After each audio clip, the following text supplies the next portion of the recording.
Christmas, Valentine's Day, weddings with those big white dresses. That's probably the extent of Christianity's influence on Japan, with these holidays also passed through the filter of pop culture. And about 1.5% of Japanese are Christian. Not that this is a bad thing, or a good one for that matter, I'm an agnostic. However, Christianity had a chance to become something big for Japan, and it was in the 16th-17th century, during the time of the discovery of the country by Europeans, and the Sengoku Jidai, Warring States period. But then the conditions were bad for its development. The most powerful Catholic daimyo, Ōtomo Sōrin, was defeated by Shimazu at the Battle of Mimigawa in 1578, being numerically superior, and lost his chance to unify Kyushu Island and further fight for the title of shogun.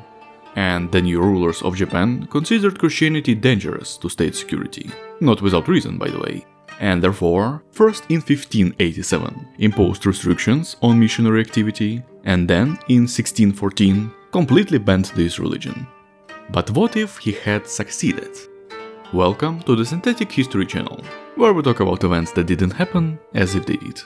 And today I will tell the story about the formation of the Christian Otomo Shogunate, using Crusader Kings 3 with the Shogunate mod. This story is set in the late Muromachi period, the time of the decline of the Ashikaga shoguns, better known as the Sengoku Jidai. I'll have more to say about the Ashikaga shogunate and its decline, but the main focus is the Sengoku period, a battle royale on the scale of the Japanese archipelago, when the shogun's control over the daimyo, the major feudal lords, declined to virtually zero. Continuous wars between daimyo, internecine wars within the clans of those daimyo, wars for control of puppet shoguns and daimyo, rebellions, intrigue and assassinations. Lots of assassinations. A time of opportunity, I would say, and a great social elevator, considering class societal system of the time. A time when a simple samurai had the chance to become a daimyo. Our protagonists, the Ōtomo clan, were never ordinary samurai, though. The clan appeared on the political arena during the founding of the Kamakura shogunate in 1185, and immediately received the provinces of Bungo and Buzen, and its founder, the one who actually received these provinces, was a descendant of the super ancient and cool Fujiwara clan. So they ruled these lands for hundreds of years, and during this time a lot of things happened. They participated in the repulsion of Mongol invasions and helped Ashikaga to come to power. They were important guys, all in all. And with the beginning of the Sengoku, when the daimyo became able to do virtually anything, they began to expand their domain.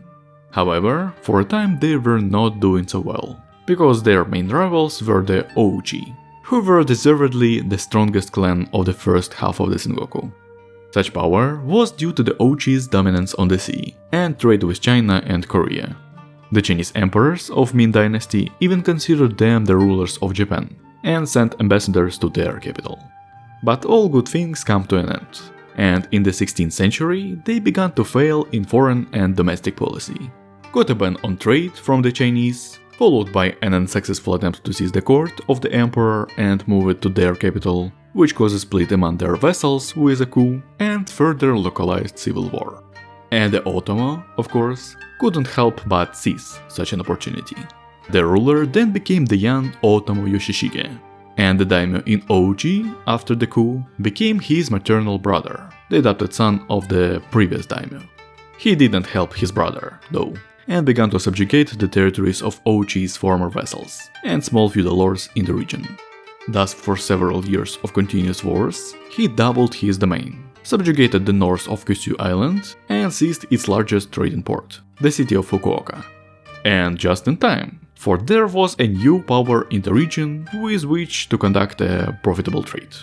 This is of course about the Europeans, who have recently discovered the country of the rising sun.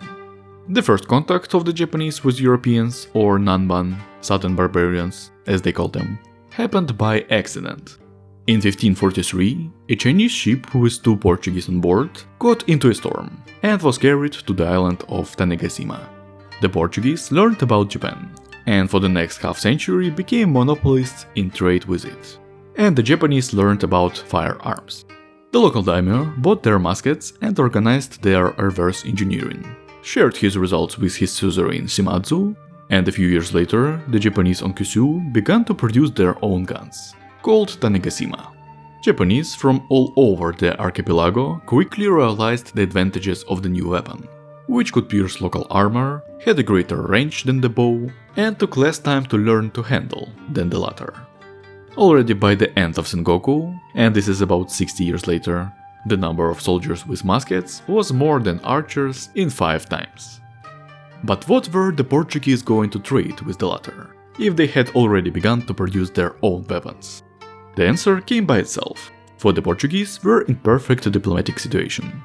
As I said, the Chinese imposed a ban on trade with OG, and since it was not the Chinese Empire's style to bother about which of the Japanese was to blame, the embargo applied to everyone. To be honest, not only OG were to blame, but also local pirates, who were actively engaged in pillaging in the Chinese seas and were of Japanese origin, although the main backbone by the time was made up of southern Chinese. But they inflicted a great deal of reputational damage on the Japanese. So the embargo was imposed, but the Japanese still wanted Chinese goods, such as silk and porcelain. And the Portuguese, having obtained a trade agreement with the Ming Empire and leased the port of Macau, became intermediaries between them. Plus they traded various exotic goods from all over the world, from Venetian glass to Bengal tigers, and saltpeter, an ingredient in gunpowder. And what did the Japanese have to offer? The same as to the Chinese, mainly silver, a lot of silver. Then its production in Japan was about 1/3 of the world's. But also copper, lacquer and lacquered products, and high-class Japanese weapons. Weeaboos were in China and Europe even then. The resulting trade, called Nanbanboiki, was very profitable not only for the southern barbarians, making money almost out of thin air, but also for the daimyo from the southwest of Japan, because they in turn became intermediaries in trade between the Portuguese and the rest of the country. And once they had a lot of economic resources at their disposal, they started to think about how they could get even more resources. The most logical solution was to eliminate their competitors, as if they wouldn't do the same without trade. The first to break the status quo was Shimazu, starting a war against Ōtomo, whose troops were busy besieging Herado at the time. This little sneakiness didn't help them, though. Ōtomo managed to take the castle, and with 30,000 soldiers moved towards Shimazu, whose forces numbered around 23,000. Yes, the numbers seem pretty big, especially for those who know what European armies were like at the time. And this was war between the rulers of Kyushu alone, which is smaller in area than Switzerland. Rice economy and an emphasis on militias, asigaru. What else is there to say? So, they managed to catch the latter when they landed in the town of Uto, and the battle took place there, effectively deciding the outcome of the war. Not without difficulties, Ōtomo managed to win it. In many respects, these difficulties were due to the cold commanders of Shimazu army, daimyo Takahise and his sons, as well as the large number of samurais. And so the latter's army didn't lose its fighting ability. This, incidentally, was the first major battle in Japan where both sides used firearms in large numbers. Then there was another similar battle at Tamana, and Shimazu again lost in the same way. Well, they liked to use their fleet of boxes for transportation, because I wouldn't call these the ships. This time the consequences of the defeat were more serious. Shimazu's heir, Yoshihisa, was captured, and the latter were forced to pay a large ransom for him. After a short break, the Ōtomo launched a counter-offensive against the virtually defenseless Shimazu, and by 1565 had completely defeated them. Having achieved this victory, Yoshishige became the dominant daimyo on Kyushu, the Great Daimyo, and received a de facto monopoly on trade with the Portuguese. And the latter did not like it very much, because the Japanese could now demand more silk per unit of silver. And so, having sorted out the local political situation, the Portuguese began to trade with other daimyo, from Origami to Oda. At the same time, preference was given to those daimyo who supported the spread of Christianity, and ideally were even baptized, because the Catholic Church, specifically the Jesuit order, and Portuguese traders were then inseparable in Asia. Ōtomo was one of the first to be visited by these guys in black robes and white brim hats, especially Francis Xavier, who was given permission by Yoshishige to build a church in Oita back in 1550s. But he wasn't going to become a Catholic. He wasn't very religious, apparently. But as he was increasingly supported by the Portuguese, he had to be baptized for political reasons in 1566, taking the name Francisco. Most of his vassals were baptized with him, because now Christianity was becoming an indicator of loyalty. And overnight, the Ōtomo became the largest Christian clan in Japan. Thus, they tied themselves to each other and to Europe. Yoshishige even sent an embassy there, and Portuguese traders were now forced to offer them better terms. And there were no disadvantages for the Ōtomo as such, nay, except one. Usually, the adoption of Christianity is perceived as instantaneous fall into the clutches of Europeans and Jesuits. But the latter, firstly, were great opportunists, interested in the very fact of the adoption of Christianity by the rulers. And since in real life there is no religious victory, it is of little use. And secondly, they were not enough to have a great influence on the population. It had another consequence: the nativization of Christianity, when almost immediately most of the priests were Japanese. Then the absorption of local traditions and practices, and its subsequent transformation, which I will talk about later. And the downside was the raids of recently converted Christians on Shinto and Buddhist temples, and the counter-rebellions of Buddhist monks and peasants, which had to be suppressed rather harshly. Or vice versa, it's hard to say who started it first. Anyway, back to politics. Some years Yoshishige was finishing the conquest of Kyushu, which ended in a war with Hironaka, who defeated Ochi in the civil war. The latter then made a comeback, but Yoshishige's brother had died of an assassination attempt the previous time, so now they were not connected. And by 1576 he had completely united the island. By the way, what did the Ōtomo do with the conquered lands?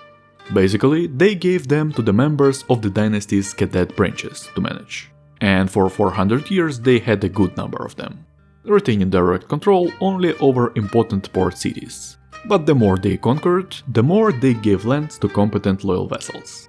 A prime example was Shimazu Yoshihiro, who after his father's defeat swore allegiance to Yoshishige, retained a fairly decent domain, converted to Christianity with him, and for his success in military campaigns, was given control of Osumi, and became, in fact, the chief commander in the later military campaigns.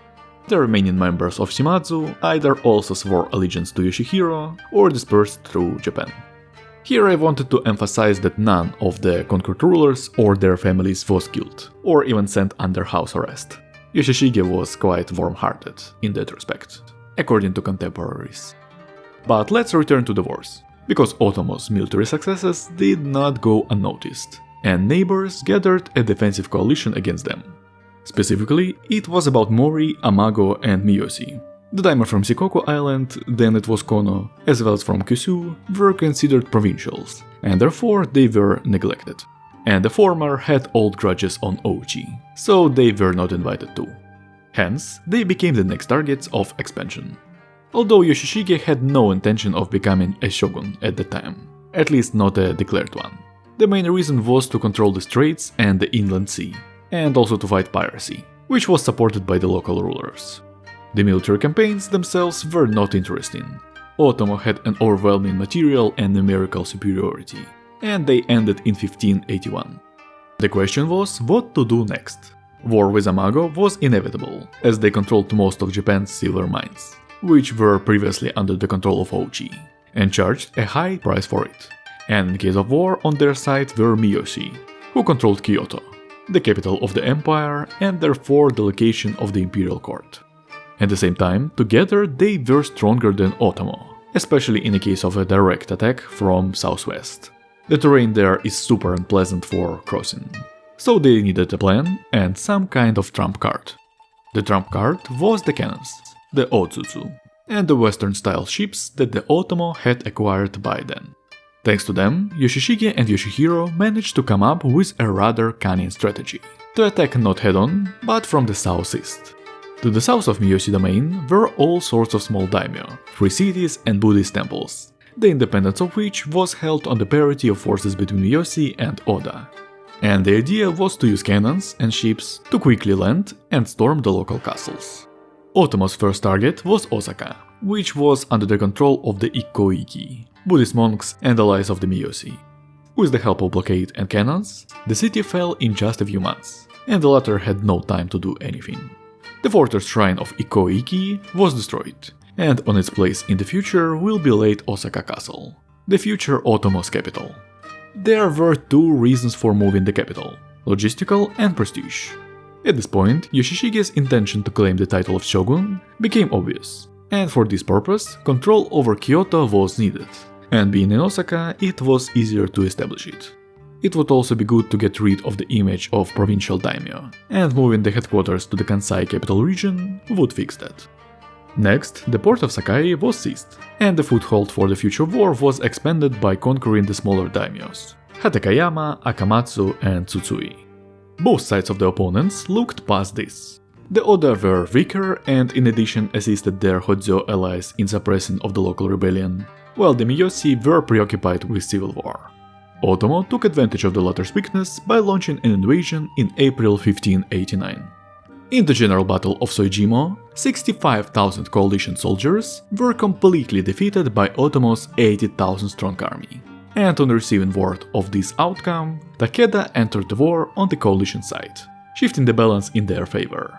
However, by the end of the war, the coalition forces hadn't united into a single army, and Takeda did not participate in a single battle. This, incidentally, completely disrupted the plans of Oda Nobunaga, who didn't enter the war expecting that the coalition and the Ōtomo were equal in strengths, and would exhaust each other to such an extent that they could be ready to be taken and conquered. But the Ōtomo won a decisive victory in this war, taking away Miyoshi's possessions in Kansai. The leaderless coalition from such disgrace disintegrated, and in October 1591, Yoshishige entered Kyoto, where on the 20th day forced the then Emperor Yokoin to appoint him shogun.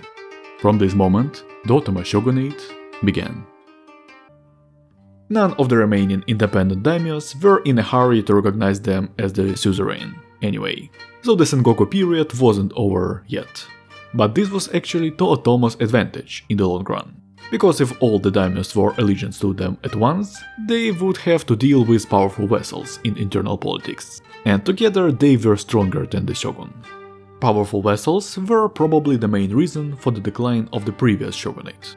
The Ashikaga came to power by leading a coalition of samurai forces in a war against pro-imperial forces. Most of the land was held by military governors who later became daimyo. And so the clan itself had a fairly small allotment, because the land taken from the losers had to be distributed to these vassals. And without land, the shogun's authority fell rather quickly, which eventually led to the Sengoku period. Ōtomo just had to continue to unite Japan by force. Fortunately with cannons, the sieges were quite swift. And the next in line was Amago, which fell in 1595, giving the former access to the silver mines of Iwami and Ikuno. With an increased material base, Yoshishige began preparations for war against Oda and their Hojo allies, amassing 130,000 soldiers for the new campaign. The war was quick. Due to the Oda's almost treacherous actions, Takeda refused to help their former allies. Hence the Hojo were unable to come to the aid of him, and he suffered a crushing defeat at the Battle of Uda, being captured. The Oda were unable to continue the war after this, and admitted defeat. Now no one could protect the small daimyos remaining in Kansai, and they fell within a year. From that point on, the Ōtomo became stronger than all the other daimyos combined. Then came the turn of Takeda and Hojo, who fell in 1599 and 1600 respectively. Such a rapid advance, however, had a negative consequence. The Ōtomo armies by the time consisted mainly of Christians, and those, despite their prohibition of plunder, could still allow themselves to raid Buddhist and Shinto temples. And on top of them came Christian priests, carrying the word of God. This was accompanied by the fatigue of the peasants from the incessant wars and depredations. And in 1601, during the ongoing war against Mori, they raised a large-scale rebellion totaling 300,000 people. The rebellion was crushed by defeating most of the rebels at the Battle of Nokata, and then the Mori lands were conquered. But the blow was still a serious one. Why the rush, one might ask? Simple. Yoshishige wanted to conquer all of Japan before his death. After all, he was already over 70. Spoiler, he failed and died during the war with Date in 1604, at the age of 74. But posthumously, he was given the title Tenkabito, literally translated as person under heaven, meaning he was the great unifier of Japan. and along with it, as a ruler who adopted Christianity, was ranked among the saints. The war with Date had to be suspended, and his son Yoshimune became the next ruler. He did not rule for long, however, less than 3 months, and died as a result of an assassination attempt.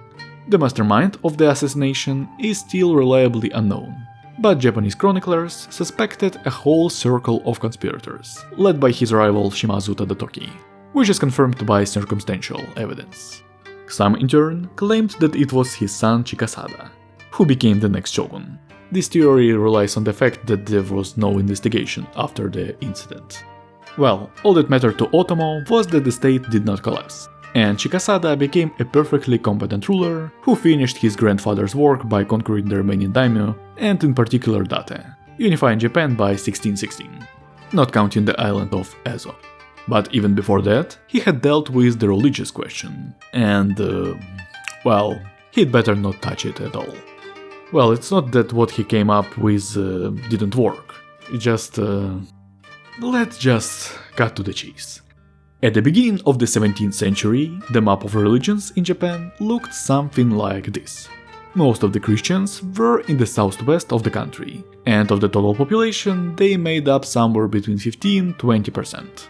And the further away from Kyushu and the big cities, the stranger the local Catholicism became, because the training of the new priests was actually based on the principle of a broken phone. Everyone made up his own ideas or took something from Buddhism and Shintoism, because there were few Bibles and other scriptures, and those who understood the Latin in which these Bibles were written were even less. The situation was not to be left to its own course, because it could result in some troublesome sect like Ikkoiki, but a lot of resources had to be spent on correcting it, on spreading normal Catholicism and on dealing with rebellions. However, the solution to the problem came, or rather sailed, to them by itself. In 1600, a rather shabby Dutch ship, Liefde, docked at the shores of Japan, not far from Oita. The Dutchmen, who were called Komo, literally red hats, and one other Englishman, who got to see the shogun, told many interesting things. The most important were two. The first was that they existed, because the delegation which Yoshishige had sent to Europe had been misinformed, and that there were other kinds of Christianity besides Catholicism, which used their own languages instead of Latin and were at enmity with them, the Catholics. And the shoguns were already fed up with the Catholics by that time. They thought too much of themselves, they took the Japanese into slavery, they profited too much from trade, and tried to interfere in internal politics. The shogunate didn't want to break ties with Europe, though, so they tolerated them for a while. And then, it turns out that you don't have to be Catholic to trade with Europe, and you don't have to report to some gramps in Rome. Even Christianity can be adjusted to yourself, so to speak. Most of all, Chikasada was interested in Anglicanism, where the monarch is the leader of the church. Knowledgeable people can already understand where everything was going. Adaptation of Christianity to Japanese needs began. Translation of the Bible into Japanese and its further reproduction in newly created printing houses, and modification of Catholicism. An average version of what was preached by pastors in the countryside was taken as a basis. Shinto rituals were superimposed on the Christian foundation. And since Shintoism is primarily about rituals, not doctrine, it can be said that most of the Japanese were satisfied. The leader of the future Japanese church was the Japanese emperor. He had been the high priest in Shinto before, so everything looked organic, at least on the surface. Then Chikasada had a very real opportunity to simply get rid of the emperor, became king, not to appoint the leader of the church, and rely purely on Christian legitimacy. For all power belongs to God, as they say. But he didn't dare to interrupt the 2000-year rule of Yamato dynasty, and compromised. This is how the problem of legitimacy of emperors in Christianity was solved. And from them and the shoguns, which in a couple of centuries will play a mean joke with the latter, but today is not about that. The resulting mockery of Catholics, I mean confession, was called Nipponism, although the Japanese humbly call it Kirishitokyo, or Christianity. There was no solemn announcement about it, everything passed gradually. Cleansing of radical Catholics, mental gymnastics with interpretation of the Bible, change of rituals, sermons, and so on. But in 1614, Jesuits, and with them Portuguese, learned about it. especially after they were expelled from Japan and their ships were not allowed into ports. And after that, relations with them for a very long time became so bad. However, Japan was not going to close, even on the contrary. It was preparing for the Pacific expansion and replacement of Europeans in local trade. And by the time of unification of the country, a powerful European-style fleet was built to gain control over the waters of East Asia. Japanese traders were given tax breaks for trading abroad, and their new European friends became the English and the Dutch, whose traders were much less affiliated with the church. With the latter, relations further worsened due to competition in Indonesia, though. But anyway. The issue with China and its embargo Otomo planned to solve simply – by war. Well, it was necessary to use the huge army of samurai and ashigaru somewhere. They did not want to pay them, and disbanding them was dangerous. They had a vague idea of what China was. A country with a population 15 times larger than yours is not attacked just like that. That is why their moods were optimistic. I would even say arrogant. But they had an advantage. Ming China was in decline. Korea was to be the springboard for a land invasion. But I will tell you about these wars some other time. This was the story of the rise of the Ōtomo Shogunate, ending the age of warring states. Subscribe to the channel if you want to see more content like this, and if you want to support me financially, become a subscriber on my Patreon. The plan was to have a list of patrons here, and I would say thank you to them. But since there was only one subscriber, and it was free, I'll thank him personally, even though he's free. Thank you for subscribing, Richard the Bon. And that's all. Farewell.